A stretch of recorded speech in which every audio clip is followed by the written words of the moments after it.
And on the 24th day of February, in the year of our Lord 2023, the blessed heavens proclaimed upon us that we, the mortals of earth, were finally worthy to experience the wonders of the universe and to taste the bountiful fruits of science, exploration, and discovery. To challenge ourselves to reach beyond what is presented before us and explore the vastness of the cosmos. Brothers and sisters, today is the day that we have waited for. Today, the Lord endows us with his finest work and magnum opus, Kerbal Space Program 2.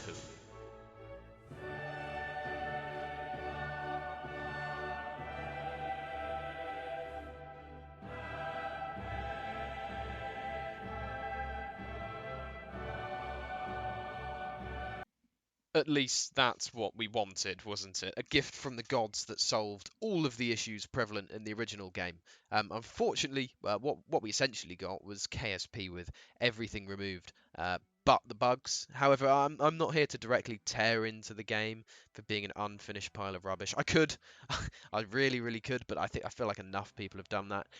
In my view, the slapdash launch of KSP2 has actually revealed an issue that is equally as important and concerning as the game itself. I believe fundamentally that the developers are taking the piss. You see, one of the major selling points of KSP is the community. As in the people that spend hundreds of hours creating beautiful crafts, graphics, tutorials, mods, and in Matt Lowndes' case, actually even feature-length bloody movies. The community has, almost since day one, been an integral pillar of the KSP ecosystem. It's fueled the game and kept it living.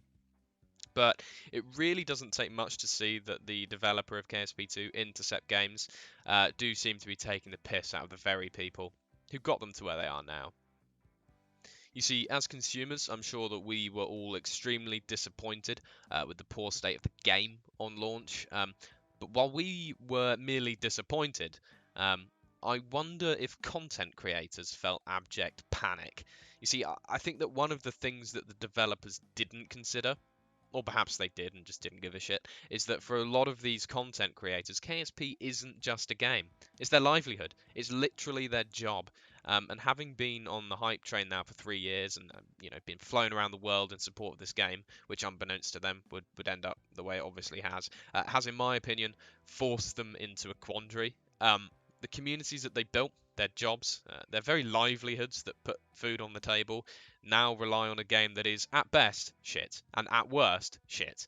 I cannot imagine the stress of knowing that your community expects you to play a game that just doesn't want to cooperate. And I wouldn't be surprised if a few of these YouTubers decided to abandon KSP2 entirely in favour of KSP1, because I can assure you that if these bugs aren't fixed soon, and I mean within the next 4 to 6 weeks or so for a lot of these more prevalent game-breaking bugs, viewers will bore of seeing them, and creators will bore of enduring them.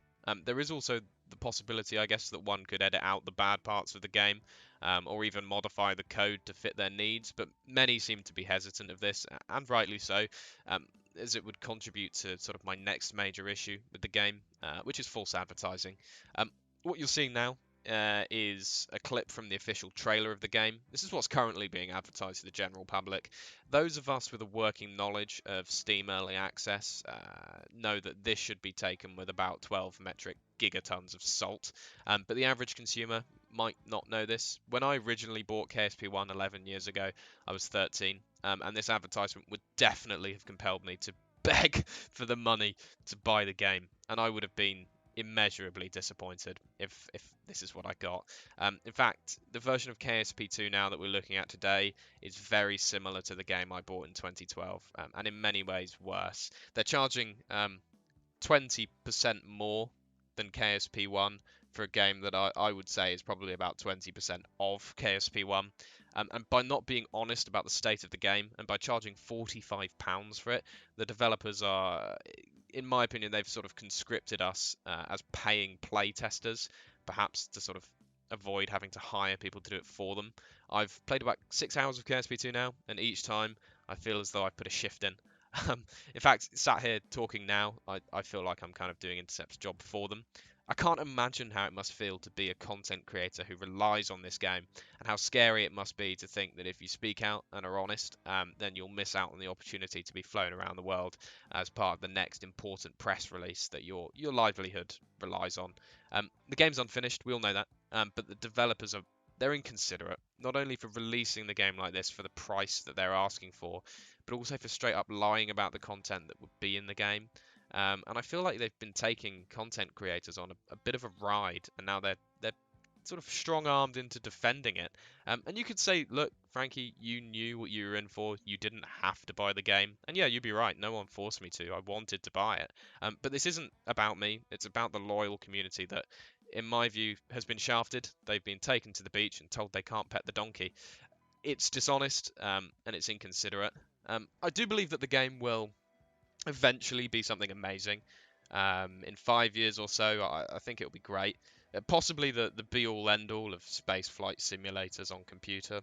But at the moment, I just think that the developers themselves have been dishonest, and massively inconsiderate. And I really do feel for the people that rely on KSP2 as their main source of income. You know, the people that make videos and content.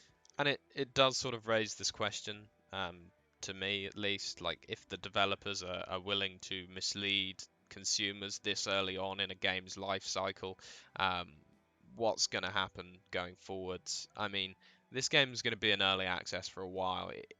It was pushed back by 3 years, and they've released it in this state. It does leave you wondering what's, what they've been doing. And I am concerned about the future of the game. I do hope it gets better. I really, really do. Um, but I think as a consumer, we're fortunate enough that we don't actually rely on this game. I just wanted to say to anybody here that might be listening that does rely on this game, I'm sorry. Yeah, it must be rough. Anyway, those are my thoughts. I hope the game improves for my sake so I can enjoy it, and also for your sake, because otherwise you're fucked. Well, thank you very much, and enjoy the rest of your day.